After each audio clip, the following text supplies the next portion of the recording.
3 dari 5 anak Indonesia lebih hafal brand luar daripada cerita rakyat lokal.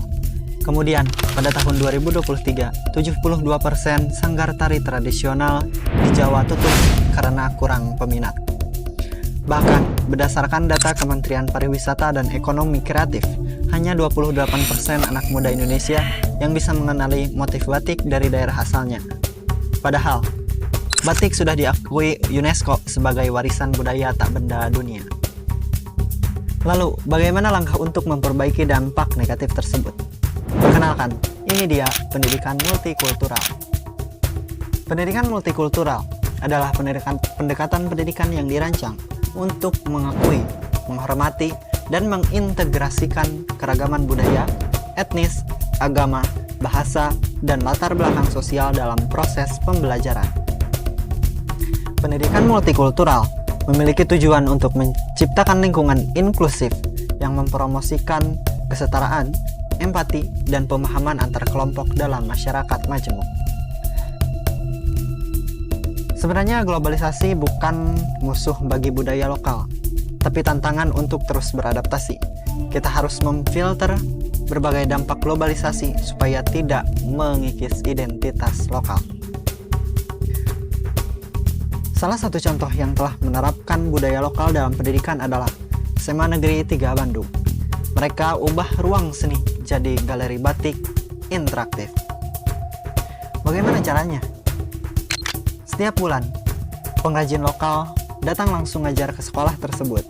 Hasilnya, karya siswa dari sekolah tersebut bahkan dipamerkan di UNESCO. Kita beralih ke daerah Tasikmalaya. Kota ini memiliki budaya lokal yang sangat terkenal. Salah satunya adalah payung gelis.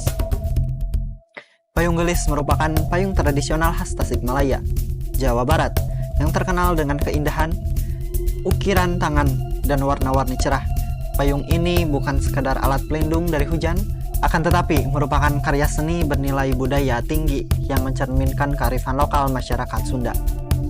Payung gelis memiliki potensi besar untuk diintegrasikan ke dalam pendidikan multikultural sebagai media pembelajaran yang interaktif dan bermakna.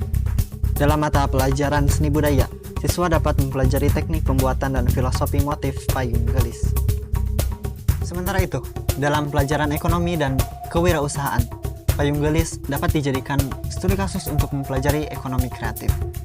Dengan demikian, payung gelis bukan sekedar objek seni budaya, melainkan jendela yang menghubungkan generasi muda dengan kearifan lokal, sekaligus dengan tantangan global.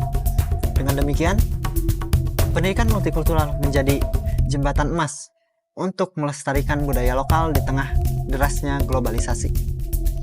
Dengan mengintegrasikan warisan budaya seperti payung gelis dan budaya lainnya ke dalam kurikulum, kita tidak hanya menjaga identitas bangsa tetapi juga membentuk generasi bangsa dan akar budayanya sekaligus terbuka terhadap dunia.